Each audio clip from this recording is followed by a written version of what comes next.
Students now जो next topic start करन जा रही हां जो ਅਸੀਂ हर बारी स्टडी करते हैं दैट इज डाइजेस्टिव सिस्टम। सो सानू अगर ਅਸੀਂ डाइजेस्टिव सिस्टम ਦੀ ਹੈਡਿੰਗ ਰੀਡ ਆਊਟ ਕਰੀਏ ਤਾਂ ਸਾਡਾ ਸਭ ਤੋਂ ਪਹਿਲਾਂ ਧਿਆਨ ਚਾਹੁੰਦਾ ਹੈ ਕਿ ਮਾਊਥ ਤੋਂ ਸ਼ੁਰੂ ਕਰਦੇ ਆ ਇਨਸ ਤੋਂ ਖਤਮ ਹੁੰਦਾ ਹੈ ਨਾ। then esophagus आंदा है, stomach आंदा है, liver आंदा है, pancreas आंदा है, small intestine, large intestine, after that rectum, anus। ठीक है, यही आ रहे पार्ट्स कुछ तुसी हुन थोड़ा डीपली ਇਹਦੇ ਚ स्टडी करोगे बेटा। so digestive system, their human digestive system consists of alimentary canal and associated glands। so digestive system ਦੇ ਵਿੱਚ ਕੀ ਆ ਜਾਂਦੀ ਹੈ alimentary canal and ਇਹਦੇ ਨਾਲ related कुछ glands, you can say digestive glands। ठीक है, so alimentary canal सब तो पहला ਅਸੀਂ जो study ਕਰਨ ਜਾ ਰਹੇ ਹਾਂ that is alimentary canal। now the alimentary canal begins with an interior opening of mouth at posteriorly through anus। so अगर एलिमेंटरी कैनाल ਦਾ देखिए कि स्टार्ट कितों ਹੁੰਦੀ ਆ ਖਤਮ ਕਿੱਥੋਂ ਹੁੰਦੀ ਆ। ਸੋ ਅਸੀਂ ਕਹਿ ਸਕਦੇ ਆ ਕਿ एंटीरियरली मतलब स्टार्ट कितों ਹੁੰਦੀ ਆ फ्रॉम माउथ एंड पोस्टीरियरली खत्म किथे ਹੁੰਦੀ ਆ लास्ट पार्ट ਕਿਹੜਾ ਹੈ दैट इज एनस। सो ਅਸੀਂ माउथ डिस्कस ਕਰਨ ਜਾ ਰਹੇ ਹਾਂ। ठीक है, ਤੁਸੀਂ बेटा हर एक पार्ट ਨੂੰ डिस्क्राइब करोगे ਇਹਦੇ ਵਿੱਚ। सो फर्स्ट ऑफ ऑल जो मैं डिस्क्राइब ਕਰਨ ਜਾ ਰਹੀ ਹਾਂ that is mouth। okay, so mouth leads to a buccal cavity or oral cavity। the buccal cavity has a number of teeth and a muscular tongue।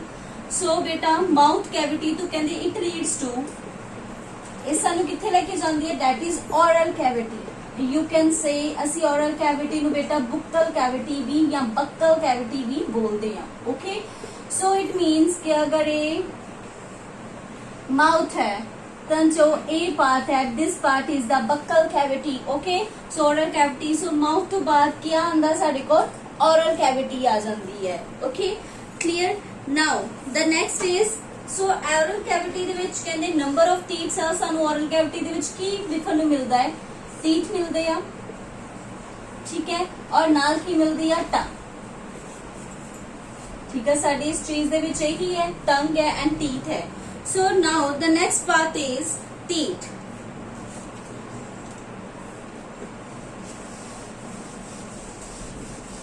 so after alimentary canal ਅਸੀਂ mouth discuss ਕੀਤਾ। so mouth discuss ਦੇ ਵਿੱਚ mouth ਦਾ ਹੀ ਅੱਗੋਂ further ਅਸੀਂ part discuss ਕਰਨ ਲੱਗੇ ਹਾਂ। so mouth ਦੇ ਵਿੱਚ ਮੈਂ ਜੋ discuss ਕਰਨ ਜਾ ਰਹੀ ਹਾਂ that is teeth। so the oral cavity has a number of teeth। so sari oral cavity ਦੇ ਵਿੱਚ number of teeth ਨੇ। so each tooth is embedded in a socket or a jaw bone। so ਜਦੋਂ each tooth ਜਦੋਂ ਇਕੱਠੇ ਆ teeth, ਠੀਕ ਹੈ, grouping ਚ ਤਾਂ ਅਸੀਂ ਉਹਨੂੰ teeth ਬੋਲਦੇ ਹਾਂ। ਜਦੋਂ ਕੱਲੇ ਆ ਕੱਲਾ ਅਸੀਂ ਇੱਕ teeth ਦੀ ਗੱਲ ਕਰਦੇ ਹਾਂ then is this called as tooth। okay, so each tooth is embedded in a socket or jaw bone। so ਜਦੋਂ ਹਰ ਇੱਕ teeth ਇੱਕ socket ਵਾਂਗੂ arrangement ਦੇ ਵਿੱਚ jaw bone ਦੇ ਵਿੱਚ ਜਦੋਂ arrange ਹੋਇਆ embed मतलब ਲੱਗਾ ਹੋਇਆ। ਜਿਵੇਂ ਤੁਸੀਂ ਆਪਣੇ teeth ਦੇਖੋ, ਠੀਕ ਹੈ, ਟੱਚ ਕਰਕੇ ਦੇਖੋ ਆਪਣੇ ਬੇਟਾ teeth तो ਤੁਹਾਡੇ ਨੀਚੇ ਜੋ ਜਿਹਨੂੰ ਅਸੀਂ ਪੰਜਾਬੀ ਜਬਾੜਾ ਬੋਲਦੇ ਹਾਂ ਸੋ ਜੋ ਸਾਡਾ ਜੋ ਹੈ, ਠੀਕ ਹੈ, ਉਹਦੇ ਵਿੱਚ ਸਾਡੇ teeth ਲੱਗੇ ਪਏ ਆ, embedded ਹੋਏ ਪਏ ਆ। ओके, सो ਜਦੋਂ ਇਸ ਤਰ੍ਹਾਂ ਦੀ ਅਰੇਂਜਮੈਂਟ ਆਂਦੀ ਹੈ ਕਿ teeth ਤੁਹਾਡੇ jaw ਦੇ ਵਿੱਚ embedded ਹੋਏ ਹੋਣ ਤਾਂ ਅਸੀਂ ਉਸ ਅਰੇਂਜਮੈਂਟ ਨੂੰ ਬੋਲਦੇ ਹਾਂ ਜਾਂ ਉਸ ਡੈਂਟੀਏਸ਼ਨ ਨੂੰ ਬੋਲਦੇ ਹਾਂ that is thecodont।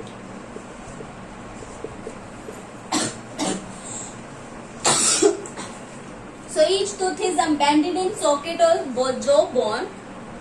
तो उस डेंटेशन ਨੂੰ ਕੀ ਬੋਲਦੇ ਆ thecodont। so thecodont ਦੀ ਇੱਕ ਡੈਫੀਨੇਸ਼ਨ ਤੁਹਾਨੂੰ ਮਿਲ ਗਈ। now next is mammals including human beings forms two set of teeth during its life। so ਸਾਨੂੰ ਵੀ ਪਤਾ ਬੇਟਾ ਕਿ humans ਦੀ whole life humans ਕੀ ਅਗਰ ਅਸੀਂ mammals ਦੀ ਗੱਲ ਕਰੀਏ ਤਾਂ ਉਹਨਾਂ ਕੋਲ two sets of teeth ਹੁੰਦੇ ਨੇ। टू सैट्स ऑफ टीथ हुंदे ने, एक टीथ हुंदा है टेम्परेरी टीथ हुंदे ने एंड दूसरे is permanent teeth. Temporary teeth जो छोटा बच्चा हुंदा ओदे जो टीथ एक बारी आउंदे आ तो हर एक बारी झड़दे आ सारे टीथ एंड देन परमानेंट आने शुरू हो जाते हैं। सो जो चढ़ जाते हैं दैट इज टेम्परेरी टीथ, जो थोड़े टाइम ਲਈ ਹੁੰਦੇ ਆ जिन्होंने ਅਸੀਂ मिल्क टीथ भी बोलते हैं।